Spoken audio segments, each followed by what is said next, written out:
adalah fisiologis, kemudian pendidikan saya adalah psikologis. Kemudian saya mengenal pendidikan ini, ketika kelima ini melepas, maka pendidikan akan jadi hancur seperti ini. Bapak Ibu dan Guru yang saya hormati, sebagai akhir kata, pagi habis tinggal jerami, bakar dulu bersih. Pidato saya sampai di sini. Sekian dan terima kasih. Mohon maaf yang segala-galanya. Assalamualaikum warahmatullahi wabarakatuh.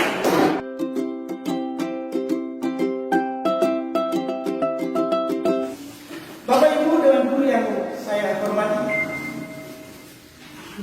World Population Review di tahun 2021 menyatakan bahwa Indonesia berada di posisi ke-54 dari 78 negara dalam ranking sistem pendidikan dunia.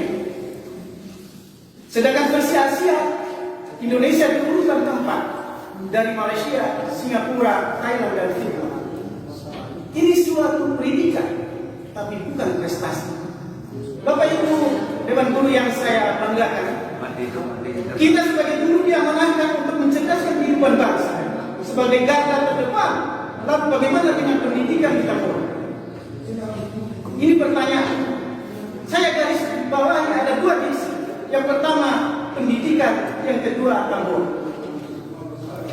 Diksi Tambora sudah tidak asing lagi belahan dunia, bahkan di dunia. Tambora adalah brand. Maka kewajiban guru pendidikan di Tambora ini tidak perlu capek-capek kita menjual, karena Tambora sudah terjual. Maka apa yang dilakukan? Guru harus menciptakan generasi-generasi yang siap mengelola Tambora ini melalui pendidikan-pendidikan mulai dari SD, SMP hingga SMA. Mungkin di Bangka Belitung dikenal dengan Laskar Pelangi yang melahirkan lintang-lintang yang luar biasa. Kenapa tidak di Tambora? Kita melahirkan penggawa-penggawa yang menguasai pendidikan. Tepuk tangan untuk Tambora.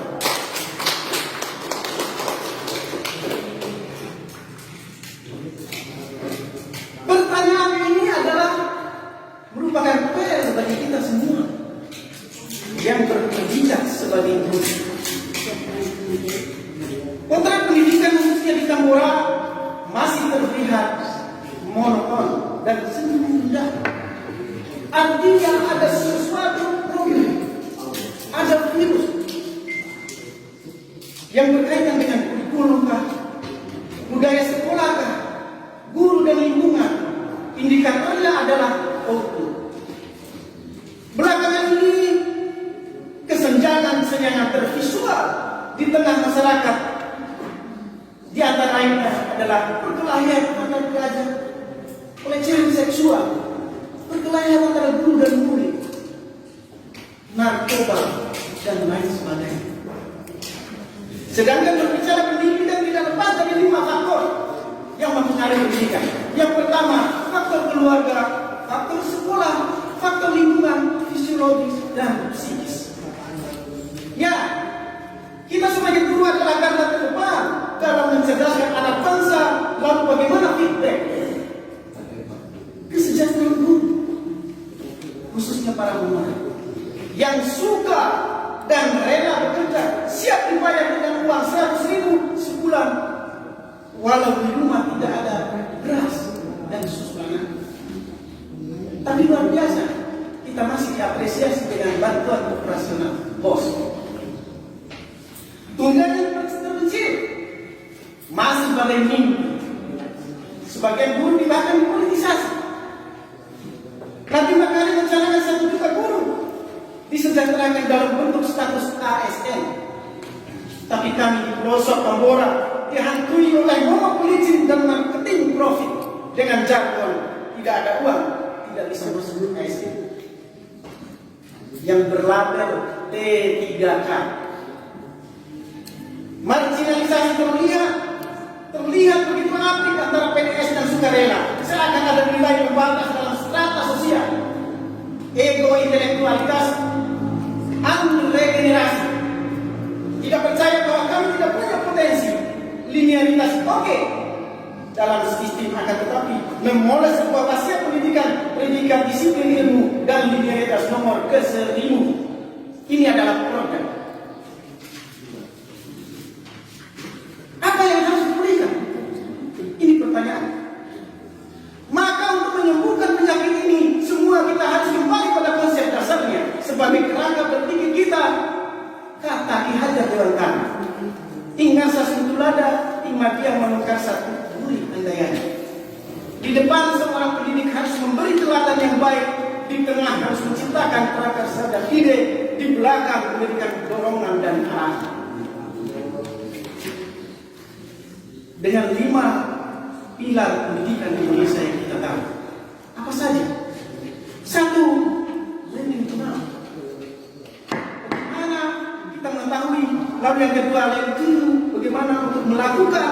Yang ketiga, learning to be. Bagaimana kita untuk menjadi sesuatu? Yang keempat adalah learning to live together. Dan yang kelima adalah learning to evolve religion. Kita harus membangun berkarya inovatif dan terintegrasi dengan teknologi agar kita tidak gaptek. Sesuai dengan dosen Merdeka Belajar, Merdeka Mengajar, dengan slogan kerja cerdas, kerja ikhlas, dan ingat, kita besar bukan karena ego intelektual, tapi kita besar karena saling membesarkan. Kalau bisa saya beranalogi bahwa pendidikan ini adalah sebuah kertas yang kemudian saya kemas dengan 5 faktor keluarga. Ibu jari saya adalah keluarga, penunjuk adalah sekolah, sedangkan jari tengah saya adalah lingkungan, tempat saya, jari tengah saya adalah, jari manis saya adalah fisiologis, kemudian ini saya adalah psikologis. Kemudian saya menggunakan pendidikan ini. Ketika kelima ini melepas, maka pendidikan akan jadi hancur. Bapak Ibu dan Guru yang saya hormati, sebagai akhir kata, pagi habis tinggal jerami, bakar dulu hingga bersih. Pidato saya sampai di sini.